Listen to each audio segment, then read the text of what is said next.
Zelensky can ask Trump all he wants. Zelensky can demand of Trump. Zelensky can beg to Trump. Russia doesn't care. Donald Trump literally doesn't have a say in any of this. Trump believes he does. He's trying to make himself to be the big player. The biggest player in this is Vladimir Putin. That's the big dog. Trump is a big dog trying to get into the big dog's neighborhood. The big dog's like, I don't want to fight with you, but but you got to get rid of the barking chihuahuas, and this is my neighborhood. But Trump can't come in and say, now you go back to your kennel and you go back to your kennel and it all belongs to me. Who the hell is Donald Trump to come walking in and say, we get all the rare earth metals in Ukraine? Well, the Russians are like, well, you're going to have to kick us off that land because we own it, pal. We're going to own it all, and you're going to get none of it. None of it. This is the stupidity of the Trump approach. And it's so stupid that you have to take a step back and go, he knows it's stupid. Donald Trump's not an idiot. This is, again, I think, part of the opening audacious gambit. But the difference is with the Middle East, he has multiple opportunities. Germany right now is waking up. Denmark's waking up to the fact that they need cheap Russian gas. America blew up the Nord Stream pipelines, and Europe's finally waking up saying, we got to fix it.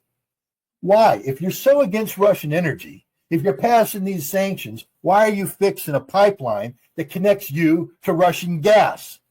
Because they know what the reality is, that Europe is collapsing and will continue to collapse until they get access to cheap energy. And they are also preparing for a future when there can be normalized relations. And when that happens, when Russian gas flows into Germany, the Baltics are going to be isolated because no one's coming to their assistance. And Poland's going to be stuck. And you think the Poles, given a choice of tying in economically with Germany and France and the rest, or hanging out with the yapping chihuahuas? Now, I have a chihuahua who I love to death, and so I don't like to make fun of them, or Pomeranians, but these are little dogs who are meaningless. The Baltic states, they're useless. And I think the Baltics are going to find themselves in a position where they're going to have to learn to live with Russia. Let them play their stupid games right now. You think Russia's losing the sleep because, Lithuania and Latvia and Estonia decide they're going to cut themselves off from Russian electricity? Russia could give a damn. Do it. Do it. But don't come complaining. Don't come knocking, begging down the road when everything you think is going to happen, the European Union and NATO, when it's all gone, it all falls apart, and you'll be all alone in our neighborhood. And you're going to look to us and say, can you help us?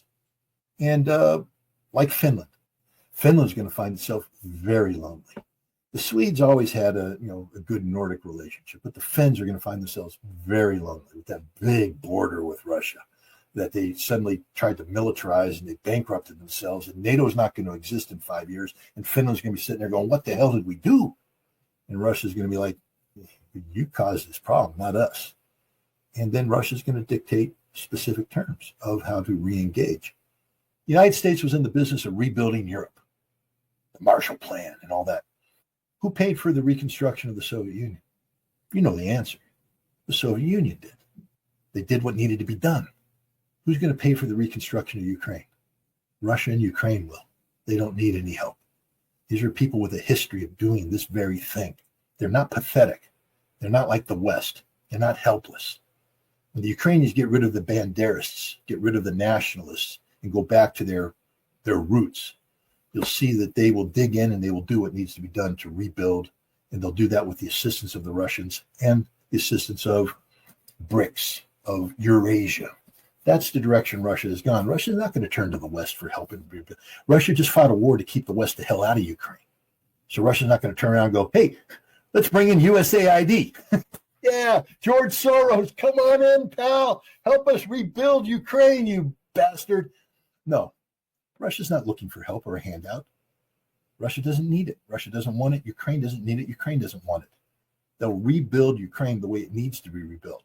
And this is actually a good opportunity for Russia and Ukraine to redefine an economic. Remember, Ukraine became independent at the most inconvenient time because every aspect of Ukraine's economy was geared towards supporting the Soviet Union, not supporting Ukraine.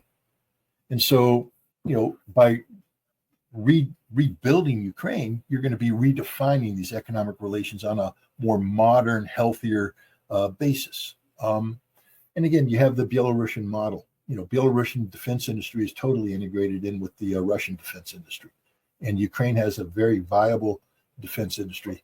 The irony is that Dnipropetrovsk Dnipro factory could end up building a Russian missiles, the missile that hit it. So who knows what the future holds? But no, the West isn't going to have a say in this. Donald Trump has no interest. The United States will have no interest in Ukraine's mineral wealth. Russia isn't going to let it happen. And Russia gets to dictate the outcome because they won. The Ukrainian military is going to be eliminated. That's demilitarization. It's not just no NATO. It's the fundamental change. And I think you're also going to look at Russia. Everybody's like, well, Russia's going to have to take Odessa and Kharkov. No, they don't. There's no articulation of that from Vladimir Putin, and Russia's not making any of the military steps that would be necessary to seize Odessa and Kharkov. What Russia is going to do is create the political conditions under which Russia will be able to assert its authority in a post-conflict manner in these areas by overseeing the governance of those regions, and then create through economic investment, etc., the conditions that are favorable for a referendum 3 to 5 years down the road, where those populations vote to join Russia and secede from Ukraine. That's how Russia gets Odessa. That's how Russia gets Kharkov. And maybe how they get Dnipropetrovsk and Mykolaiv as well. And that way, Odessa and Kharkov, the economic potential benefits not just Ukraine, but also the Union as a whole. And that's how Russia controls those areas. And that's how the people who live there, who are speaking Russian and ethnic Russians, feel safe and secure in there, because that'll be built into the Constitution. And because it's a union, there's open borders. They can travel freely into Novorossiya. They can travel freely into Russia. And that's the direction we're heading. They're going to carve out, they're going to dump, they're going to jettison Western Ukraine, though. I don't think the Russians want anything to do with Lvov and that, because it's full of poisonous people. And that's Poland's problem. Poland's going to have to deal with those. What I know the following: Vladimir Putin doesn't give a damn about anything Keith Kellogg's going to say, because none of it matters. The Russians have made it clear this war ends the way Russia wants it to end. That's it. Nothing else matters. And anybody tries to do, the things that we're seeing, we see, no NATO. Well, gee, thanks. Russia already said that. So who is the United States to give Russia that? Russia went to war because of that. The reason why there's a war is because NATO wanted to get in Ukraine and Russia went, no. So for the United States to go, okay, no NATO, Russia, no, we're already there. There won't be a NATO. It's not your decision to make. We made that decision already. Non-negotiable. The territories, Crimea and Kherson, Zaporizhia, Donetsk, and Lugansk. It's Russia. Russia already made that decision. The war won't end until all of those territories belong to that, and the Ukrainians are out of Kursk. Okay? It's non-negotiable. You're not going to freeze the thing. A ceasefire. There won't be a ceasefire. The only time the shooting stops is when a peace treaty is signed. There won't be a ceasefire before that, because otherwise Russia has yielded all the advantages it's obtained by carrying out this very expensive war of attrition. They now have total control over the scope and scale and the pace and the direction of the battlefield. And it's all moving in Russia's direction. Why would Russia ever reverse that? And there won't be a single foreign soldier on Ukrainian soil unless they speak Russian and they wear the Russian uniform. There's not going to be British peacekeepers, French peacekeepers. There won't be any peacekeepers. Peacekeeping, by the way, only happens when both sides agree to this. This is where Donald Trump could actually play a role and go into Russia and say, hey, we'll give you everything you want, but we need assurances that the post-conflict, that the territories that are there are going to be part of a greater Ukraine. We'll let you have a say on how a greater Ukraine looks, but you need to commit to a treaty that has a clause that says no referendums. That we're not going, that there won't be a pathway to referendum, a pathway to independence. That way, post-war Ukraine has Odessa, has access to the Black Sea, has economic viability. They have Dnipropetrovsk, they have Kharkov, they have the minerals that are there. There's a potential for a post-war economy that's beyond agronomy. That's what Trump could be doing if he was smart. But instead, and maybe that's the direction he's going. But to get there, I think it's the same thing with anything. You've got to get everybody to recognize that the path that people were headed on, because the concept of a ceasefire and foreign peacekeepers, that predates Donald Trump. That's a concept that was being bandied around under Biden. Trump can't just ignore all that and jump over here because people will say, oh, no, you've caved into Putin, you've caved into Russia. So he goes in with this, and it becomes totally impractical, but it begins a process of negotiation where the Russian reality is gradually able to be absorbed. And in the end, you get some sort of compromise. And I do think the one area that the Russians would be willing to compromise on is a guarantee, because I talked to the former prime minister of Ukraine who has fled to Russia as part of the Ukrainian government in exile. And he said, a Ukraine without Odessa, a Ukraine without Kharkov is not a Ukraine. It's not economically viable. And so it's in the interest of Ukraine to have both those territories stay in Ukraine, and it's in the interest of Russia to have them stay in there, because long-term, saying no to NATO is one thing. And the other thing Trump is saying, guaranteed EU membership. No, that's not going to happen. Ukraine is going to become part of the union. That right now there's, you have Belarus and Russia have an economic political union. Ukraine's going to become a part of that, a three-way union. That's the future of Ukraine, a three-way union that ties it to Russia, because Russia's never again going to allow Ukraine to be used by the West as a tool to undermine Russia. That will never again happen. It's not just about kicking NATO out. It's about ensuring Ukraine stays in the Russian orbit forever in perpetuity. That's it.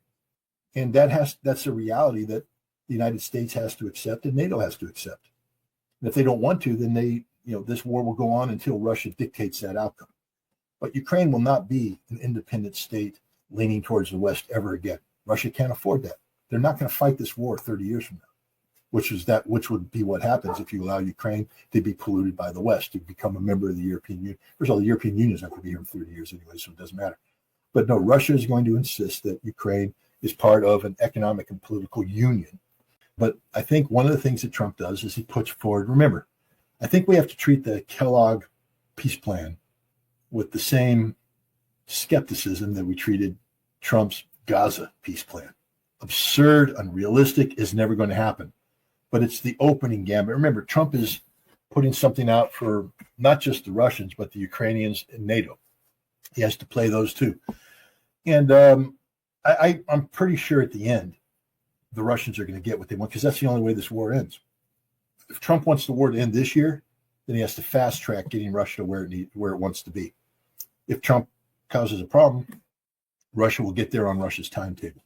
It'll cost the Ukrainians a lot more lives. It'll cost us, more money, but it isn't going to alter the outcome. And all it does is further entrench Russia against the United States. I think Donald Trump understands that, his ultimate goal is to have stability in the European theater of operations. You're not going to get stability by forcing Russia to continue this war to crush NATO, crush Europe, and embarrass the United States. The best way to avoid embarrassment is don't put yourself in embarrassing situations. And right now, trying to stand up to Russia on Ukraine is an embarrassment. The United States has no leverage over Russia. Trump and Kellogg talk about bringing the oil down to $45 a barrel. Russia can laugh that off. You know who can't? The United States. Go to West Texas. Ask the wildcatters who've been pouring all their life savings and everything, borrowing money from the bank to drill the new oil. Drill, baby, drill. Those new wells, break-even point, $66. Right now, they're making money because it's 70. Drop it down to 45 and watch all of those those wells go out of business, and watch all the wildcat companies go bankrupt, and watch the American economy collapse, and watch oil production in the United States drop by 30% in 2 years. That's the reality. Keith Kellogg, it doesn't matter what he thinks or what he says or does. It's irrelevant. It's a game being played for domestic consumptions. The Russians aren't listening. They don't care. And I wish Keith Kellogg would start listening to the Russians, because that's the reality. So the idea of unilaterally imposing a peacekeeping solution on Russians that don't want it just means you'll have dead peacekeepers, because they won't be peacekeepers. They'll be war fighters fighting on behalf of Ukraine. This is the reality. Russia has prepared a plan, an economic plan, for sustainment of their defense industry and the economic investments into this war that goes through the end of 27 into 2028.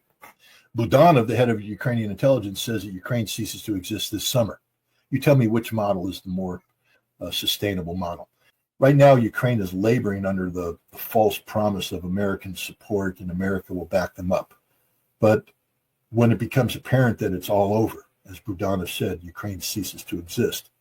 To give you an example of where the Russians are on this one, the head of the Russian intelligence service an old friend of Vladimir Putin's, is holding meetings and within Russia, and is talking about holding meetings with regional neighbors to carve up Ukraine in a post-conflict reality. I think the Hungarians are very interested in the Hungarian population of Carpathia. I think the Slovakians are interested in the Ruthenians, and I think the Romanians have an interest in that too. So I think you have all these neighbors of Ukraine that are more than happy, I think, at the end to carve Ukraine up. And this is what Trump has to understand. That's the reality. That's the outcome. Trump's not going to stop that because this war ends when Russia wants it to end. And one of the ways it's going to end is with a total political collapse of the Ukrainian government. And then Russia steps in with its own version of it. They already have the guy they want to be the interim president. They already have interim parliamentarians. This government that's there right now isn't going to exist. It's going to be eliminated. I think Trump understands that he's got one shot with Putin, and he better make it a good one. And so this is why you haven't seen the phone call yet. This is why they haven't set up a meeting yet. And this is why instead of a 24-hour timetable, you're talking 80 to 100 days. A lot can happen in 80 to 100 days, including the elimination of Zelensky as a political issue, which I think is the direction many people are heading. And the collapse of Ukraine's ability to sustain itself economically, politically, and militarily, which puts a whole new spin on the reality of negotiations. Donald Trump hates Benjamin Netanyahu. Doesn't like him. There's no agreement between the two. It's all a game. But one of the main reasons is that Netanyahu's trying to get America into wars that Trump says we're not going to fight anymore. So yeah, there's this. That's a major roadblock between the two. And again, Trump doesn't deal with these problems the way that most diplomats or statesmen would. He's very direct and he's very blunt, and he doesn't give a damn about protocol. We saw that he made a statement in front of the Israeli prime minister, two major commitments to policy directions that weren't pre-cleared with the Israelis thrown out, and Netanyahu was just sitting there looking confused. The other thing you have to remember is that Trump knows that Netanyahu conspired against him. Especially in this election, that the Israelis were pushing really hard for Kamala Harris. They were pushing for Joe Biden before that. Trump is a very petty man on that count, so he holds grudges. So this isn't just about Trump's vision of the world. This is personal. And Donald Trump, is a very he has thin skin.